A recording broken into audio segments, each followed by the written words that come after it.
No!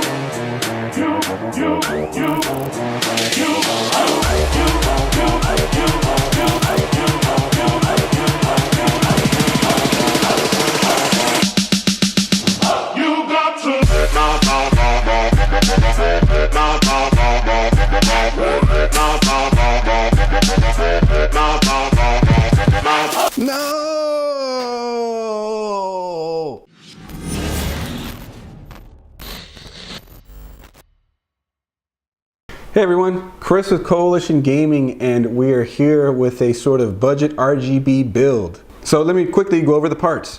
Something that's really important here is that the motherboard is one of my previous ones. It's an i7 3770K. It's been delidded. We did the delidding video for it actually. If you want to see that, click the link right up here. And it's running at 4.6 gigahertz. I've had this motherboard with RAM sitting around, and I figure I want to put it to use instead of letting it collect dust somewhere. So thus, this build was born. Rather, the idea to get this done was. And I wanted to do a little bit more of a prettier build. So if you've seen our Corsair Crystal 570X build, that sort of inspired me to do something like this with this one, but on a bit more of a budget because those Corsair fans are super expensive.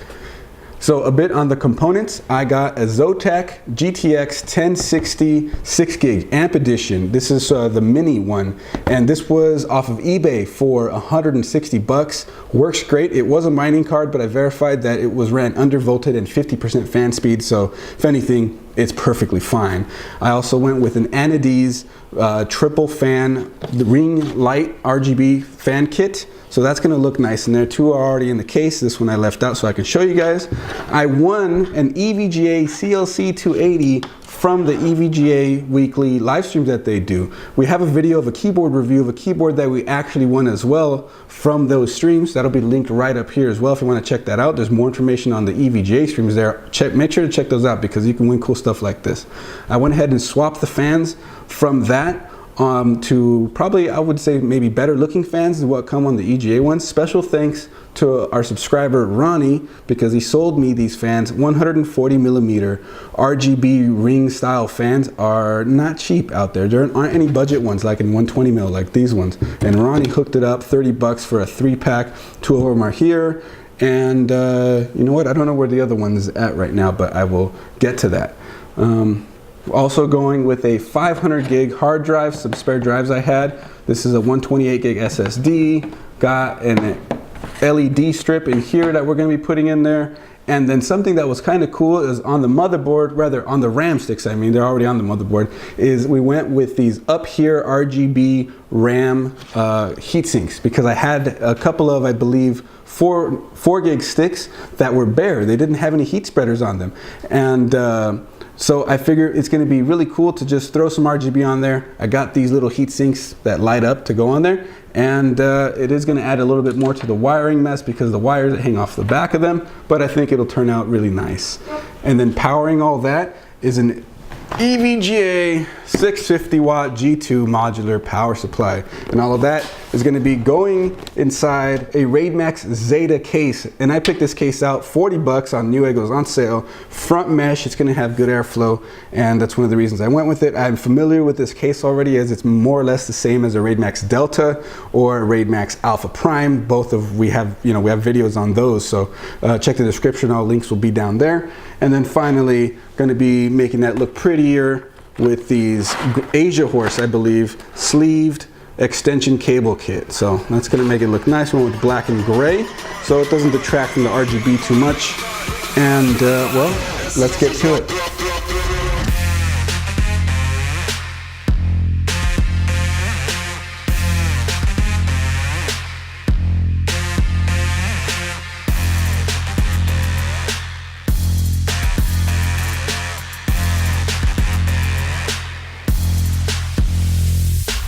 So the front fans, apparently the front panel can't close with, in this case, with the fans mounted outside of the front, so I have to be mounted inside.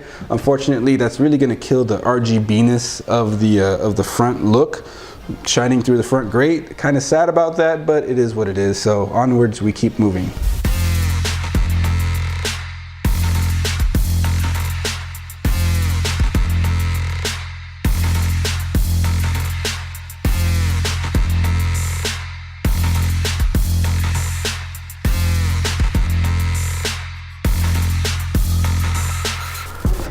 So something that was actually really interesting I wanted to talk about with this build is that we're going to be using a vertical GPU adapter. I believe this is from a brand called Kaislin.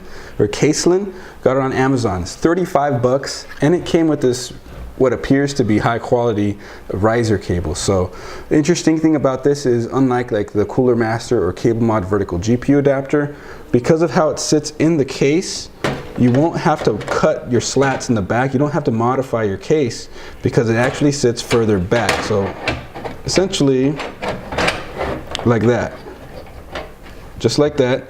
And so your graphics card is offset from the back. It is also offset further in, so it will breathe easier. So when your fans are this way, it's not up against the glass and choking. But this is how it sits, and it does come with some extra pieces to help it stand up.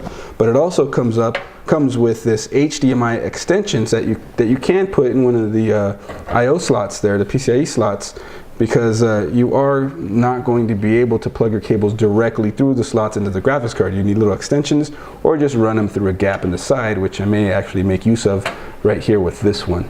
So interesting little vertical GPU adapter. Let's see how it looks.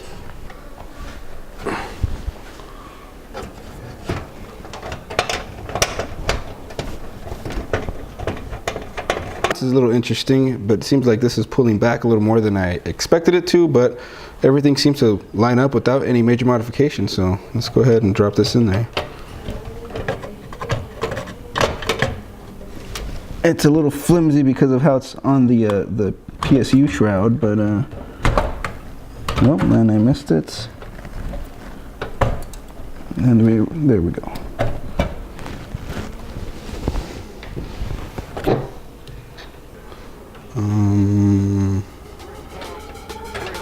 I am confused.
Alright, so hopefully you guys saw those benchmarks. A 1060 6 gig and any modern i7 nowadays still does pretty damn good.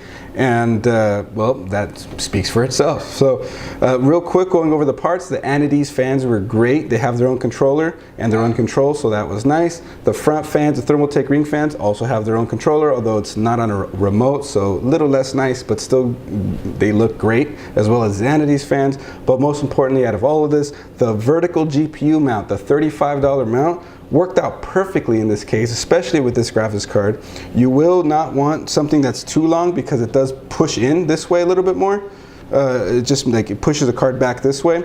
but this one, it worked out great because it's a short one, and it does come with a HDMI extension that's over here on the back plate. A little bit more on the rest of the parts here. We have an ADATA XPG InfraRex RGB mouse pad, and that's something else that we won from the EVGA stream, so make sure you guys check that out as I previously mentioned.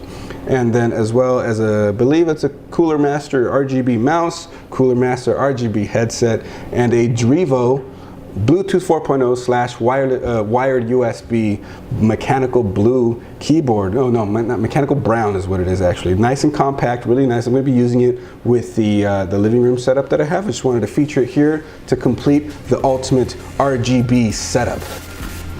All right, everybody. Hopefully you liked the video. Had some sweet, sexy B-roll in there. And just as well, hopefully you like all the parts featured. Everything will be linked in the description below, as well as make sure you tune in for our weekly streams every Thursday at 8 p.m. Pacific.